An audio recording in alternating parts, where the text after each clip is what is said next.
उपस्थित माजी उपनगराध्यक्ष तथा सासवड नगरपालिकेचे सन्मान्य नगरसेवक विजय चिवटणे साहेबांचं मनपूर्वक स्वागत करेन।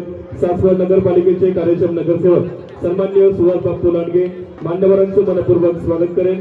कार्यक्रमाच्या निमित्ताने उपस्थित सासवड नगरपालिकेचे सन्मान्य कार्यक्षम नगरसेवक योगेशजी गिरमे मान्यवरांचं मनपूर्वक स्वागत करेन। लग्न सोहळ्याच्या निमित्ताने उपस्थित सन्मान्य सामाजिक कार्यकर्ते बाळासाहेबजी बिटकर मान्यवरांचं मनपूर्वक स्वागत करेन। लग्न सोहळ्याच्या निमित्ताने उपस्थित सामाजिक कार्यकर्ते सन्मान्य नवनाथजी डोंगरे मान्यवरांचं मनपूर्वक स्वागत करेन। कार्यक्रमाच्या निमित्ताने उपस्थित पुण्यनगरी सासवडचे सन्मान्य नगरसेवक अजित उर्फ हापूकाका काळूराम जाधव मान्यवरांचं मनपूर्वक स्वागत करेन। लग्न सोहळ्याच्या निमित्ताने उपस्थित सासवड नगरपालिकेचे सन्मान्य नगरसेवक संदीपजी राऊत मान्यवरांचं मनपूर्वक स्वागत करेन। सासवड नगरीचे सन्मान्य नगरसेवक राजेंद्र भाऊ गिरमे मान्यवरांचं मनपूर्वक स्वागत करेन। दत्तात्रय चव्हाण